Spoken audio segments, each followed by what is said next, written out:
in favour of the Toulouse side. What do you think? Yeah, I can't see Widnes stopping Toulouse scoring, a hatful, because we certainly saw that. Well, we've seen it all season, but even against Super League opposition in Leeds, they scored some good tries and racked up some points even in defeat. Widnes are not Leeds, even Leeds at their worst. So I'm sorry, Widnes fans, but I'm going to pick Toulouse as well. Toulouse by 14. We had a real sort of sobering conversation really with Paul O'Brien on Saturday in the build-up to the Challenge Cup final, where just the despair at the Widnes performances and the way that things are going for them was so obvious. But yet he's eternally supportive of his side, so he was making sure to make a point that he's already got his season tickets for next year and is going to back them whatever division they're in. So oh yeah, I mean, all power to you, Paul. These are the times that are sent to try us as fans, aren't they? And it's very easy to walk away and kind of chuck the towel in. But yeah, all power for you to renewing and sticking with them, because it's a harsh time. Saturday has another Sky game, 5:30 p.m. kickoff. Toronto hosting London. I kind of think this might be a bit of a tense affair. It's a difficult one to call. Where are you going on this one?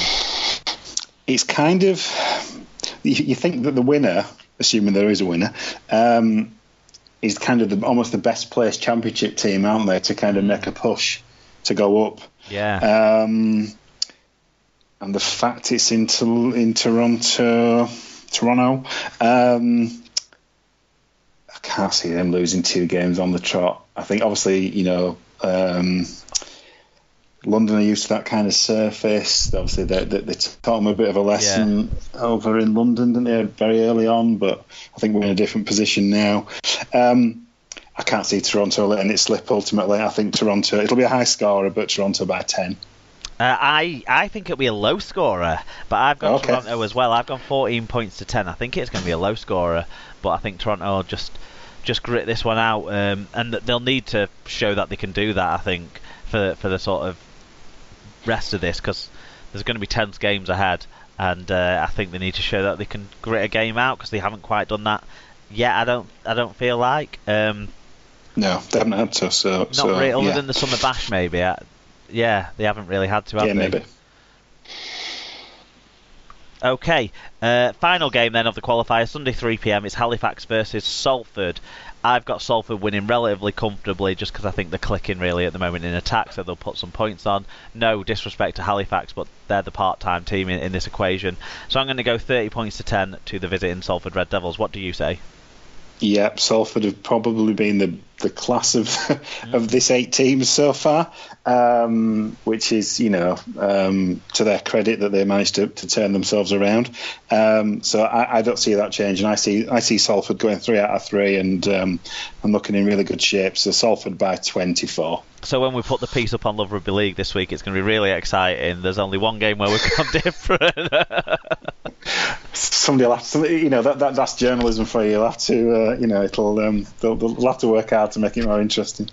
Well, the Championship Shield game of the week might be somewhere where it makes it more interesting. We touched a little bit on the new structure situation, and this is probably the defining game of that. Like, whoever wins this game, one the loser of this game, whether there's no changes in the Championship structure for next year, the loser of this game is done and can't stay up. But whoever wins this game, if there is a change, that is almost like safety for next year as well, because of the way things have fallen, especially if Swinton can pick up a victory, because their points difference advantage is quite massive over Rochdale as well. And I'm going to back the Lions. I'm going to back Josh Woods and the Lions to come good and finally close out a game in this Championship Shield, because they've been leading and in decent positions in the 2 previous weeks. So I'm going to go Swinton. What do you reckon for this one? Okay, just to be contrary, I'm going to go Rochdale, because I thought you'd go Swinton because you've got form with doing that. So for no particular reason, I'm just going to go for Rochdale. Go with the Dale. But yeah, it could be. Yeah, this is going to be a tense one. down at Hayward Road, isn't it? Definitely, for sure.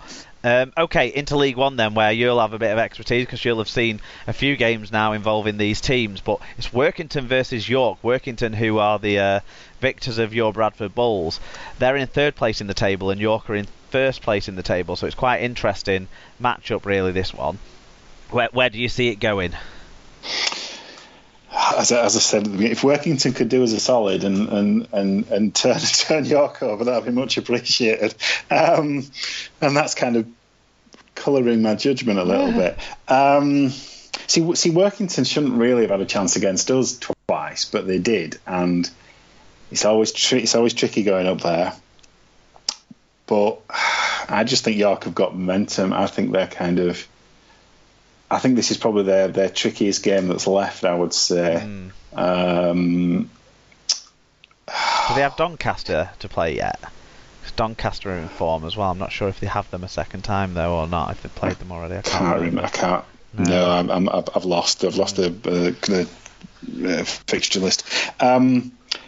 Let's go Workington. More in hope than expectation. Fair enough. I think York. I think they've got all that momentum and confidence behind them now, and they're onto a good prospect of things. So I'm going to go York in that one. At least we've made things interesting for the.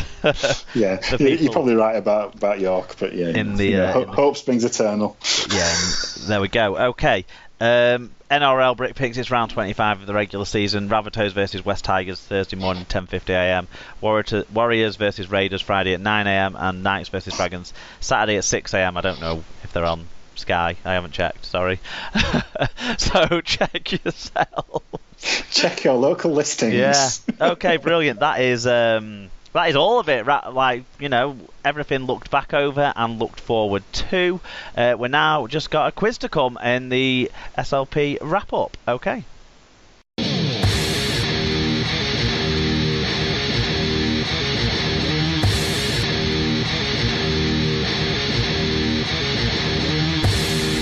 So, the quiz this week is kind of a little Wikipedia bio kind of quiz. So I'm going to read out. I'm going to read out. Ask Wikipedia lists it. The clubs that certain players have played for and the amount of games they've played for those clubs.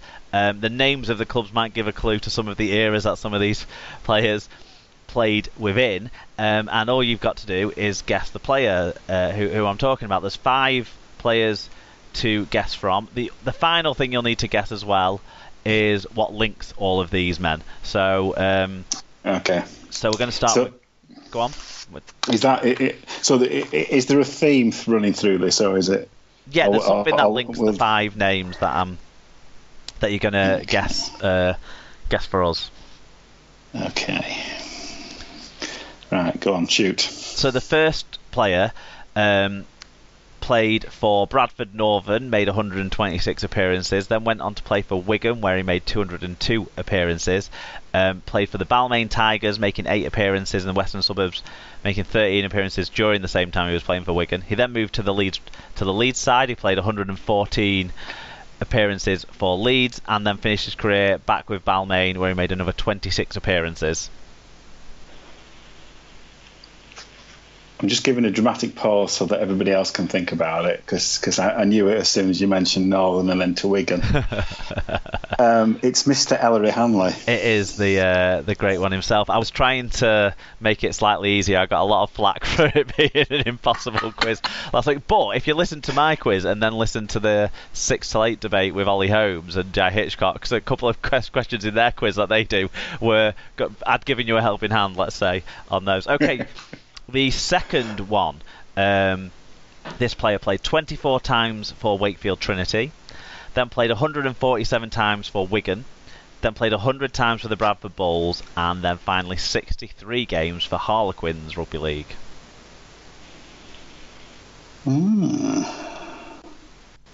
So Harlequins was his last stop. 24 at Wakefield. 147 at Wigan. I'm trying to think who we signed from you.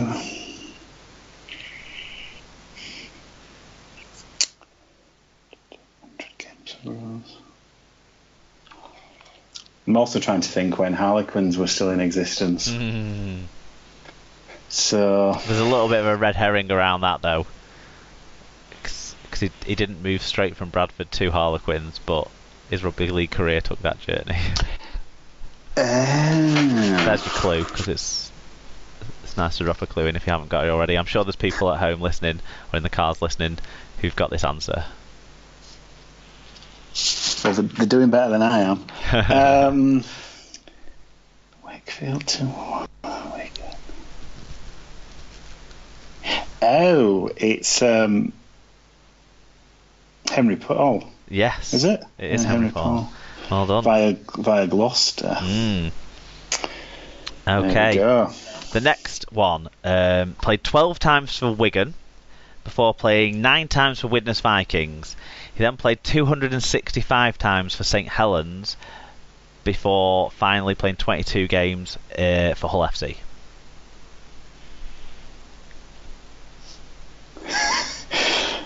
Right, so I'm going to know him as a St Helens player, really, aren't I? Yeah.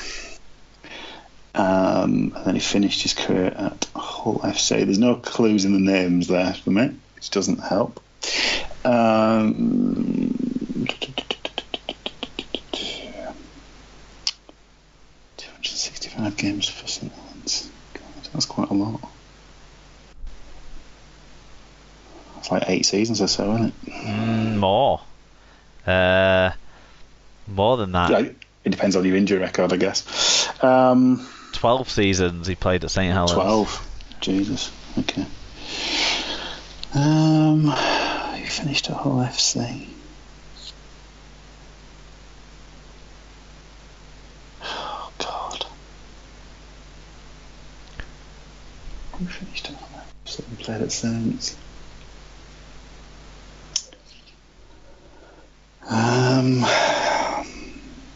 I'm not going to get that one. Fair enough. Okay, we will move on. Do you want to miss that out, and we'll come back. Yeah, we'll move on. So, the fourth player played 49 times for the Western Suburbs before playing 73 times for the Parramatta Eels. He then went back to the joint venture, as it now was, the West Tigers, and played 102 times for that side. Then moved over to Super League, playing 51 games for the Huddersfield Giants before finishing his career at the Warrington Wolves, where he played 75 times. It is the fullback. Yes, he did play fullback. With the curly hair, and it's Hodgson. What's his first name? Can't think of his first name. It's Hodgson. Yeah, Brett Hodgson. I'll give you that, Brett Hodgson.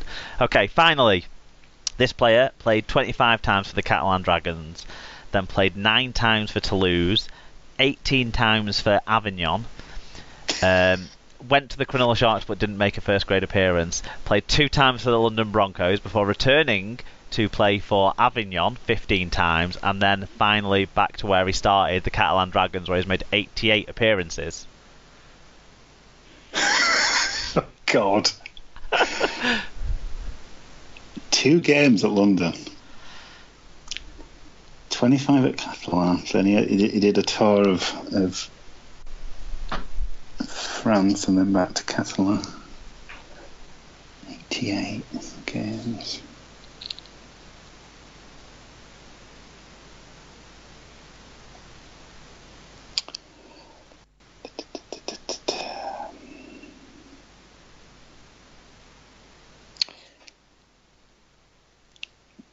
I don't know, in short.